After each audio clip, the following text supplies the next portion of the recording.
সিরাজগঞ্জের বেলকুচি উপজেলার শ্রী শ্রী রাধা গোবিন্দ মন্দির অঙ্গনে সনাতন ধর্মের সর্বশ্রেষ্ঠ গ্রন্থ গীতা পাঠশালা উদ্বোধন করা হয়েছে। উপজেলার জিধুরি আদালতপাড়া মন্দির কমিটির পক্ষ থেকে সিরাজগঞ্জ ৫ আসনের সংসদ সদস্য আমিরুল ইসলাম খান আলিমকে সংবর্ধনা দেওয়া হয়েছে।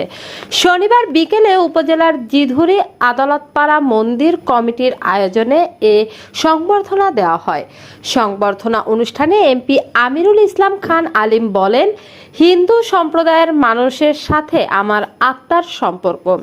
তারা সমাজে এবং রাষ্ট্রে কোনোভাবেই যেন বৈষম্যের শিকার না হয় সেদিকে আমার গুরুত্বপূর্ণ ভূমিকা থাকবে। আপনাদের সুখে দুঃখে সব সময় পাশে থাকার চেষ্টা করব। আপনারা আপনাদের কথা রেখেছেন, আমাকে নির্বাচিত করেছেন, প্রতিনিধিত্ব করার সুযোগ দিয়েছেন। আমিও আপনাদের কথা দিচ্ছি, আমিও আপনাদের কথা রাখব।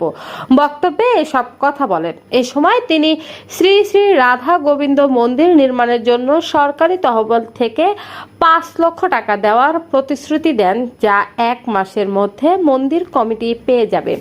এ পাঠশালা উদ্বোধন ও সংবর্ধনা অনুষ্ঠানে সভাপতিত্ব করেন শ্রী শ্রী রাধা গোবিন্দ মন্দিরের সভাপতি গোপাল চন্দ্র সাহা। অনুষ্ঠানে আরও বক্তব্য রাখেন বাংলাদেশ পূজা উদযাপন ফ্রন্ট কেন্দ্রীয় কমিটির যুগ্ম আহ্বায়ক ভিপি অমর কৃষ্ণ দাস, শিল্প মন্ত্রণালয়ের উপসচিব ডক্টর অশোক কুমার রায়, উপজেলা পূজা উদযাপন ফ্রন্টের আহ্বায়ক জয়শঙ্কর সাহা, বেলকুচি পূজা উদযাপন পরিষদের সভাপতি বৈদ্যনাথ রায় প্রমুখ।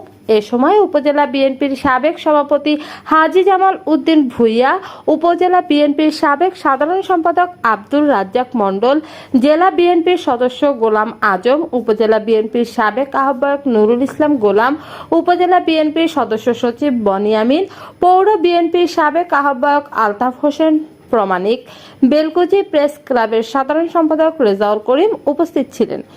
গীতা পাঠশালার আনুষ্ঠানিকভাবে উদ্বোধন করেন পাবনা, সিরাজগঞ্জ ও বগুড়ার হিন্দু ধর্মীয় কল্যাণ ট্রাস্ট ধর্ম মন্ত্রণালয়ের ট্রাস্টি অ্যাডভোকেট ইন্দ্রজিৎ সাহা।